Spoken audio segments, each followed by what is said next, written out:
Hi, thank you all. Like Bodwin, I don't have a presentation. I'm just going to be talking. My name is Zach. I'm the editor-in-chief of Dartmouth.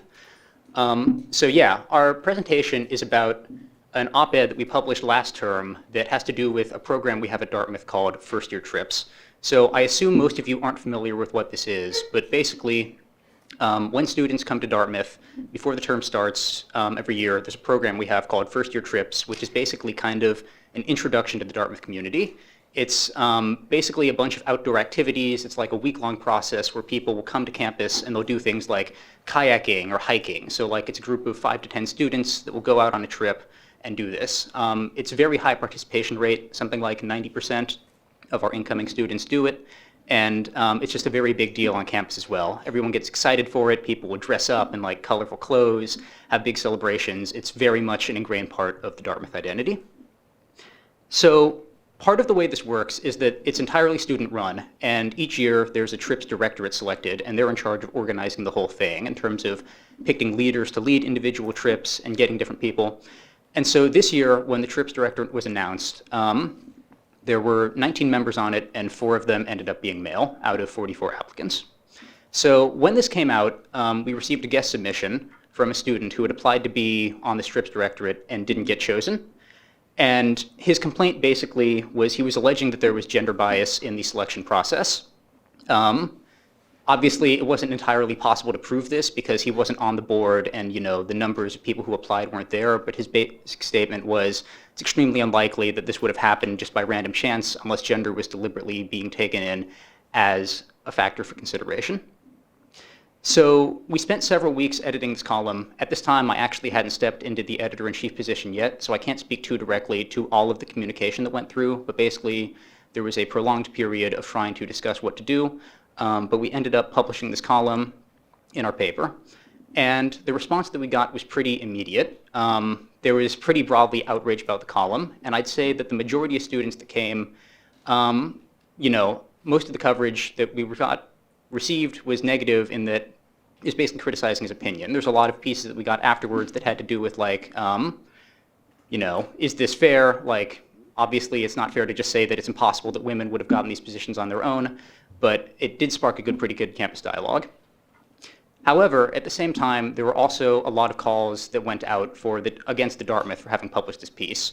So in the weeks and days that were following this, a lot of campus organizations were sending out solidarity emails, essentially, talking about like, we stand in support with the trips directorate, we stand in support of the people that were chosen, and we believe that, they're good, but a lot of them, a small but vocal minority, were basically saying the Dartmouth should not have published this piece.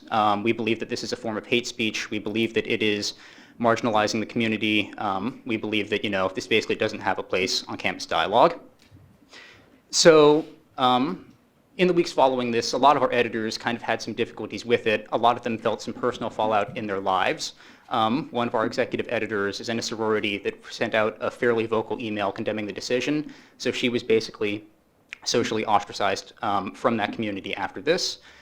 Several of our writers as well, even ones who weren't on opinion staff, ended up feeling like, distrusted on campus, like they were being attacked for being part of this paper. And in general, it kind of felt like a bad environment at the time for campus journalism.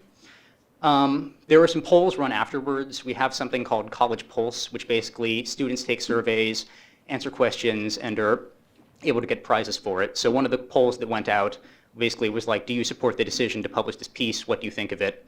And it turned out that the majority of the students did support that decision, but at the same time, there was still this pretty, as I said, small but vocal minority that was kind of condemning the decision and just sort of made it a strange environment overall for campus at that time.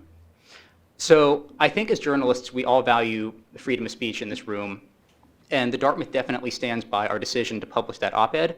I think that overall, it was a pretty good learning experience for us in terms of how to deal with campus. We ended up putting out a letter from the editor a couple of days, weeks after the initial publication, basically justifying our decision, talking about the fact-checking that went into that article, and also, why we believe it's important to have this dialogue. But I guess there were kind of 2 takeaways that we got from this, and my main purpose in trying to have this presentation is that I would like to talk with you guys afterwards about your thoughts on how you guys have handled any similar sorts of controversies that have come up in your newspapers. The first one is basically many of the people that were condemning our decision to publish are also parts of the kinds of marginalized communities that historically it's been sort of difficult for us to try and cover.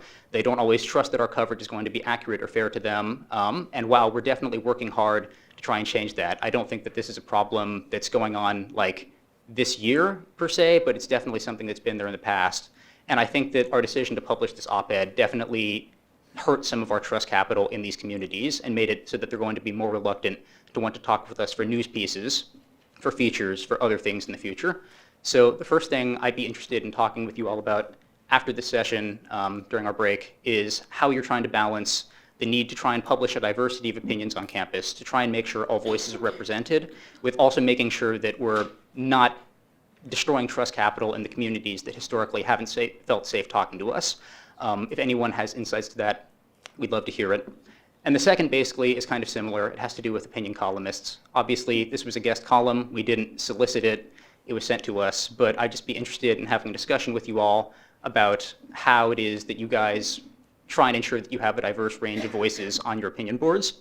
I think one thing we struggled with in the past is trying to toe the line between making sure we have ideological diversity and also trying not to allow things that are like discriminatory or hate speech. And I definitely like to hear your guys' processes for trying to recruit new writers and how you choose to edit. I think I'm a little under time, but that's the majority of what I have. Thank you all for listening, and I'd love to chat with you guys afterwards.